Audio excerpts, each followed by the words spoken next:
Everybody, Randy Patrick here. Welcome to Housing Bubble 2.0 News of the Week, or as I like to call it, another episode of As the Housing Market Turns. Today is November the 13th. Hope you're doing well. We actually have a cooler day here in Florida, which is great. It was nice. I've got the windows open, some nice air coming in here. A little fresh air always does someone good. If you're not already a subscriber to my channel, please help my channel grow and subscribe. The reason being because we give you lots of good insight and information on the housing industry. And also, if you like a free report, you're going to see my email pop on here at some point in the time, or actually an email, and you're also going to see a website. There it is right there, housingbubble2.com. You can hit that website, download our free report on housing bubble, what's going on in the short sales and things like that, all the fun stuff for real estate investing. All right, let's talk about a few things right now. This really is interesting to me. Black Knight Financial is a financial firm, and they do a lot of work with lenders and real estate agents and whatever, and information. They say early stage delinquencies heightened among purchase loans, and the increase is more pronounced among first-time home buyers. And this is interesting because typically Black Knight, I always find, downplays information whenever I see statistics from other groups like CoreLogic or Atom Data Solutions. Black Knight always tends to be less. They're more conservative, or whatever the data they pull, maybe it's a different perspective, etc. Well, basically they say, well, purchasing demand may be improving. Data from Black Knight indicates that origination performance is weakening as the company determined that early stage delinquencies, which delinquencies mean you're not paying your mortgage, have been steadily increasing over the past 24 months. According to the company's mortgage monitor, nearly 1% of all originations made in the first quarter of the year fell into delinquency just 6 months after closing. So I know what you're going to say. You're going to say that's 1%, that's nothing. But the point is, it's 1% of all originations fell into delinquency within 6 months. Not like it's 6 years or 10 years or 3 years. It's within 6 months. So you got approved for your loan. You bought a house within 6 months. You're already not paying your mortgage. So that really tells me something that people are overextending themselves, or maybe you're getting qualified for mortgages they really shouldn't or can't afford. That is the point here. Now, basically, the issue is that we're finding that a lot more of these mortgages that are going delinquent are between the GSEs and Ginnie Mae. And realize that between 2014 and 2018, nearly 50% of all the first-time home buyers were actually originated with Ginnie Mae, or I guess you say that was Underwriter and the GSEs. So over 40%. However, first-time home buyers represent just over 40% of GSE purchase loans, and they make up 70% of the Ginnie Mae purchase market. And that concentration is contributing to a more significant increase in early delinquencies among Ginnie Mae loans, which saw 3.3% of all loans delinquent 6 months after origination. So Ginnie Mae's, I guess you could say, underwriting those loans, which typically are from the non-banking sector, which are obviously going to maybe have more sort of non-prime type loans and different programs. They're seeing a higher delinquency result, comparatively speaking, across the board. So again, it's up from the 2 years ago, but it's still half of what it was back in the previous housing crisis. But the point is, we're seeing signs of this right now. And for me, it's first-time home buyers, and it's happening quicker than usual. We also see this in sort of similar report. We had CoreLogic actually commented on this as well too, saying mortgage delinquencies between 30 and 51 and 59 days rose marginally from 2% last year to 2.1%. So again, not a heck of a lot, but we're seeing these things crack a little bit more now. And of course, of the Metro study, New York, Newark, New Jersey Metro had this highest serious delinquency rate, and has the highest overall foreclosure rate. So there you go. All right, which is interesting because Congress now is considering a fix to the QM patch, and this is why it all relates. So we're talking about delinquencies that are happening. They're starting to increase again.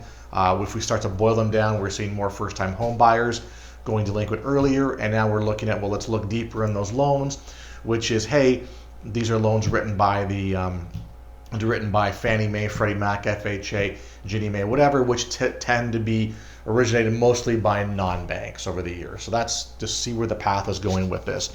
Congress considers fix to QM patch. QM is qualified mortgage.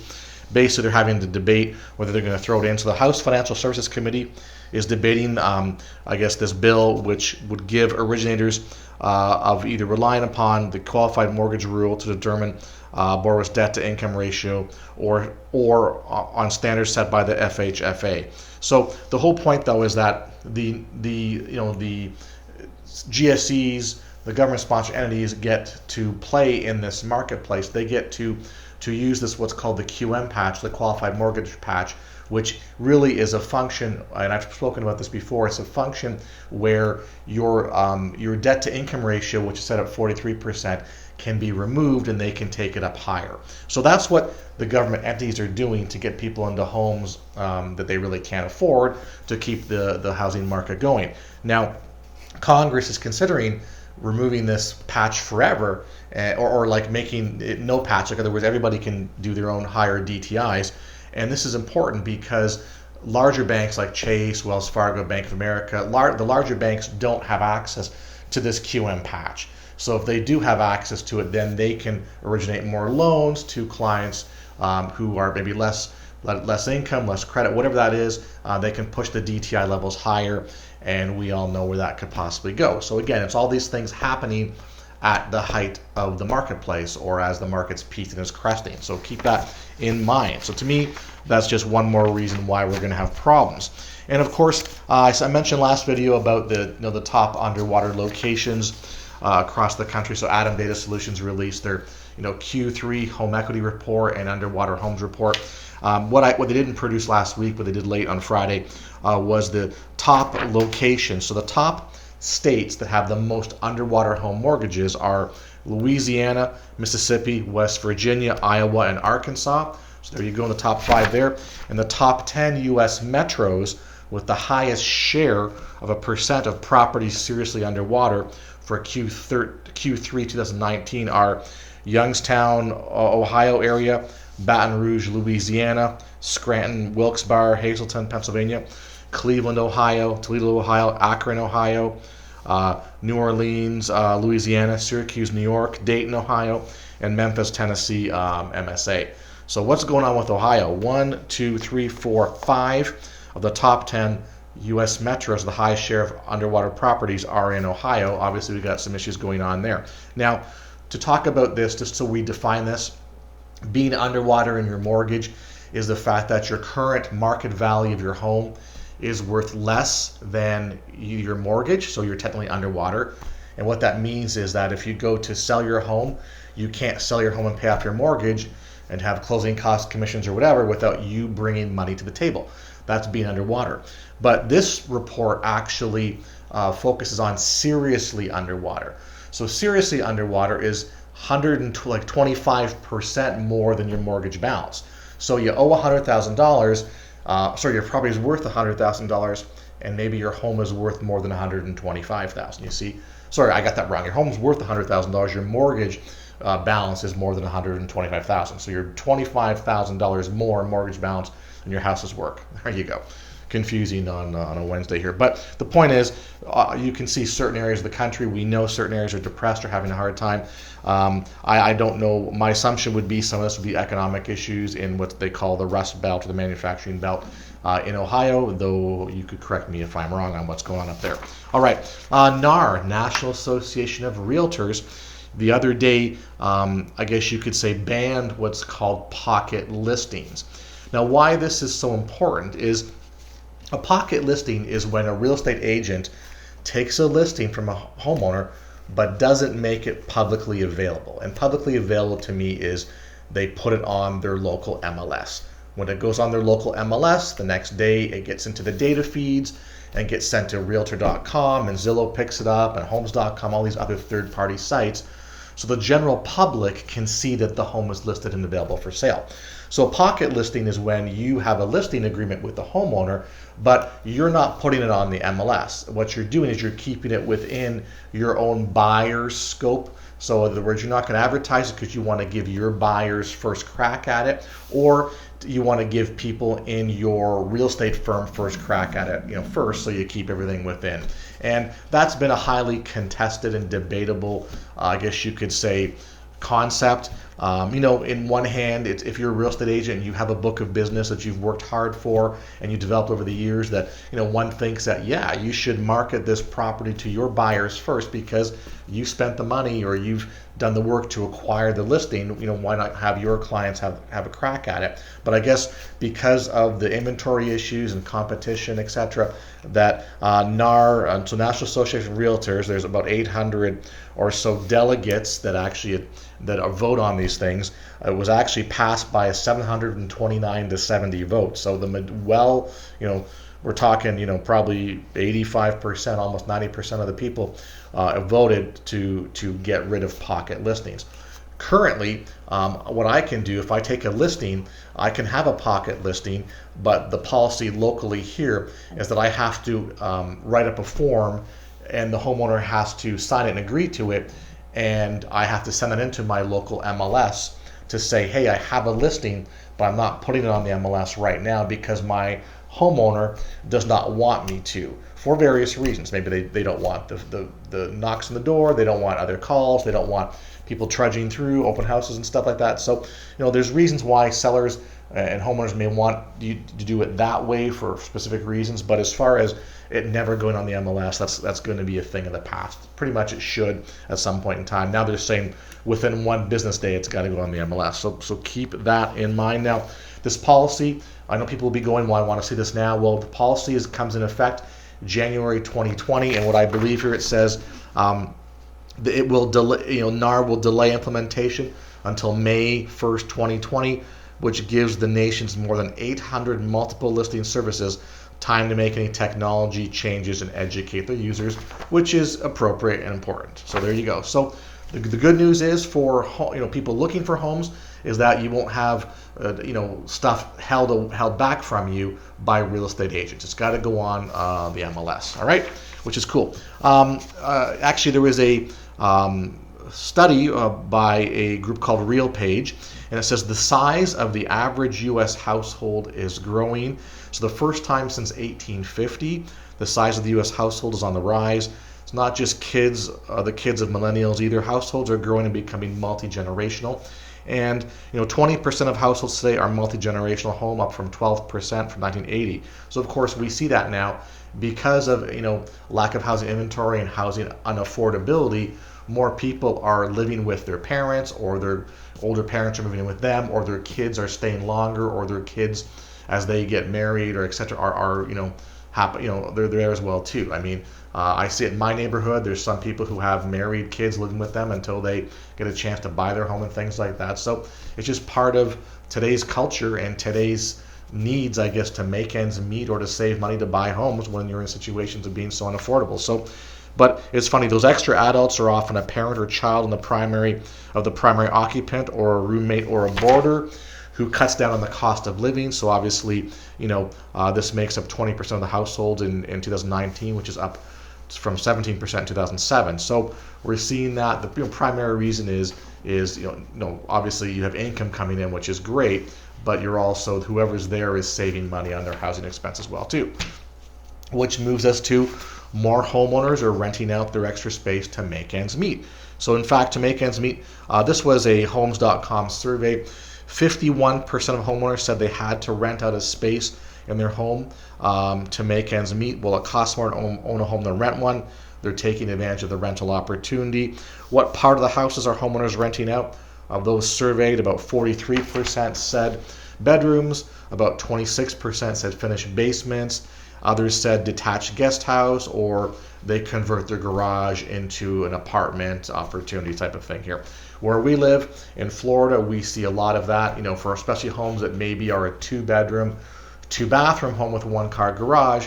We see that garage is converted to additional living space and or a suite with respect to, having a bathroom and stuff like that in there. Now, a lot of these 2 smaller homes, the washer and dryer hookups are already in the garage, so you've got your water supply and things like that. So we see a lot of that here in Florida, people converting their garage into a usable space, primarily a 3rd bedroom.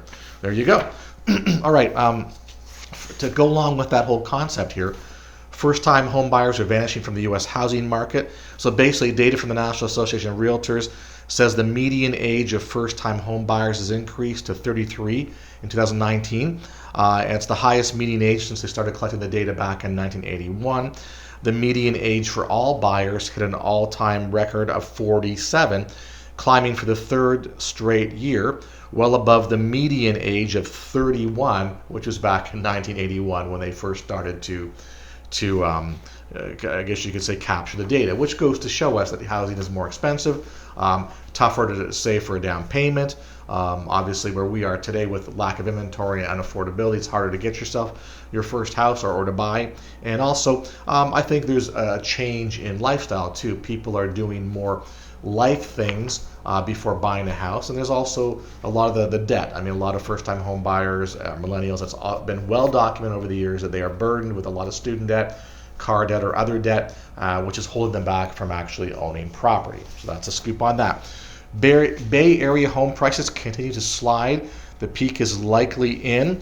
Basically, in the San Francisco Bay Area, it looks like housing prices, the median house prices have plunged in September about 4.7% year over year, and people are saying that they've hit the peak.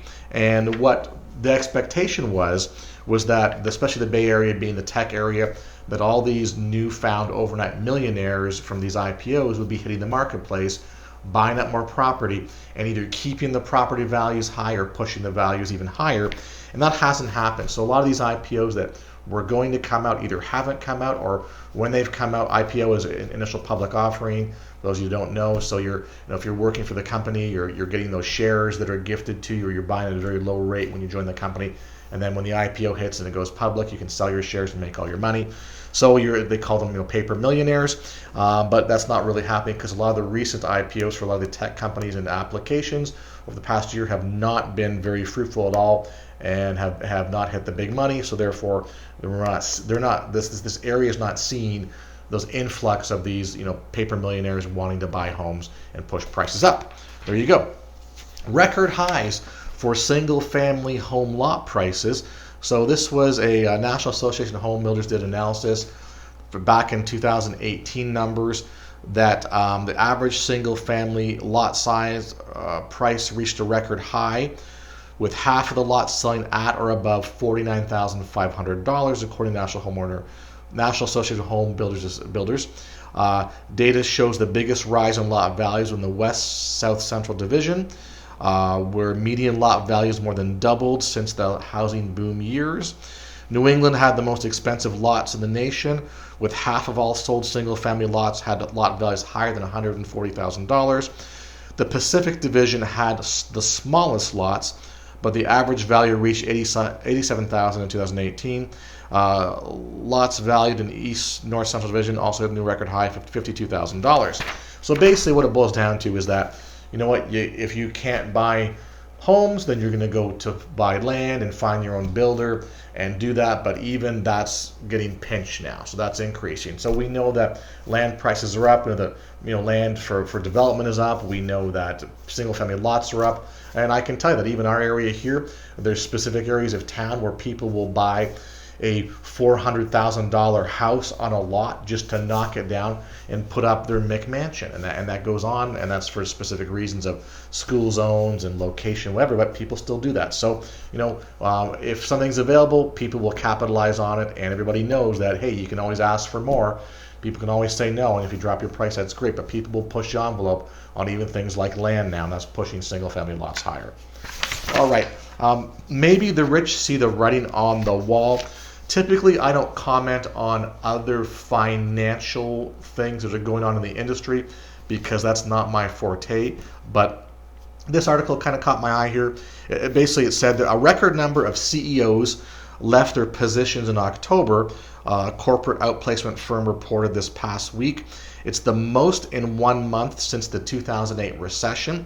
So of course, maybe this means nothing, maybe this is a coincidence, or maybe the rich people can see the writing on the wall and are cashing out right now. So obviously, if you're a CEO of a corporation, you're leaving, and then you're not being fired, you're leaving on your own accord. So you probably have to cash out or give back shares, or there's some financial equation that are going there.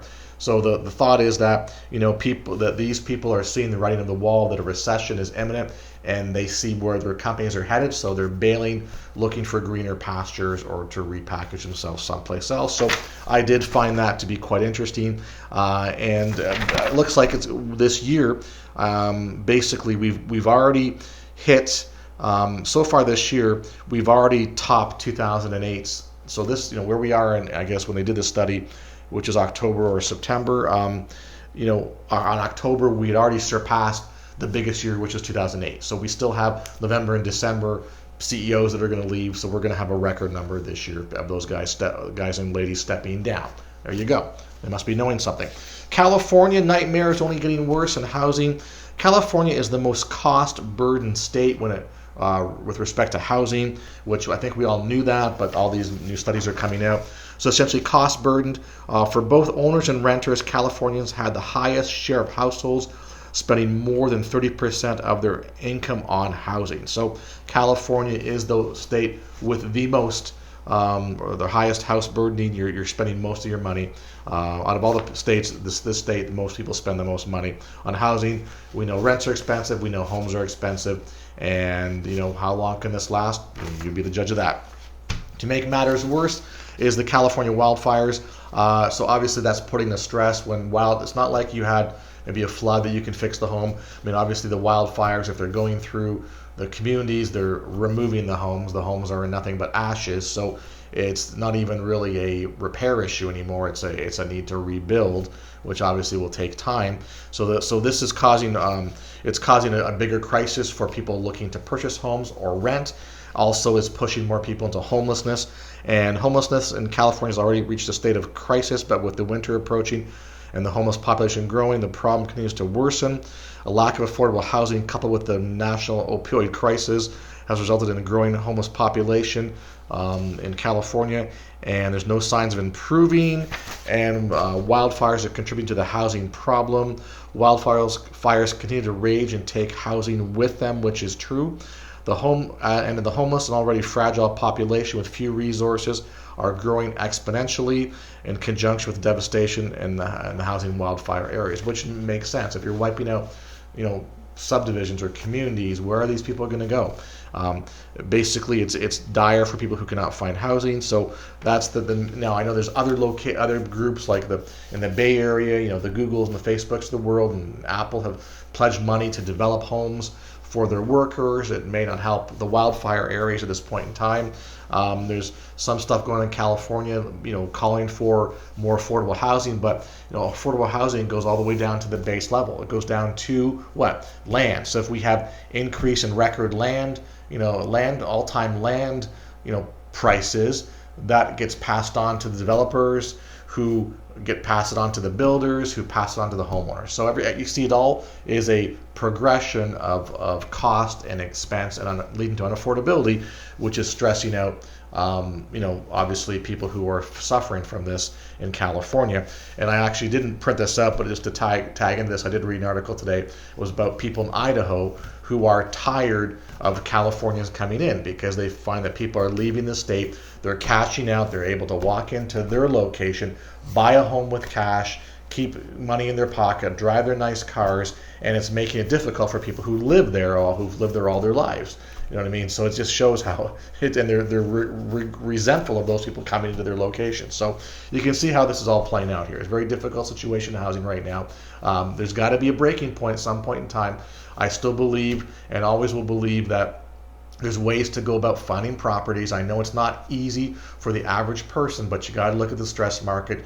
You got to look at the short sale potential, and I can talk to you and show you how to do that. This is not a sales push. I'm just saying this is what goes on in the world. There's not much inventory available right now.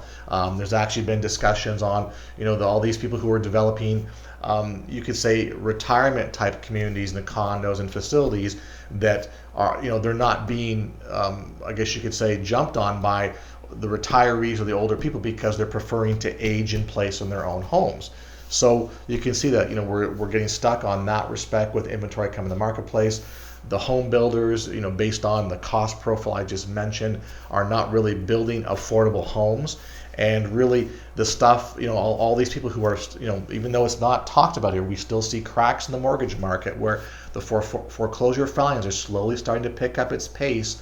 And a lot of those people are not going to be serviced by home buyers or investors. They're going to go right into foreclosure, and those homes will be picked up by the investor market.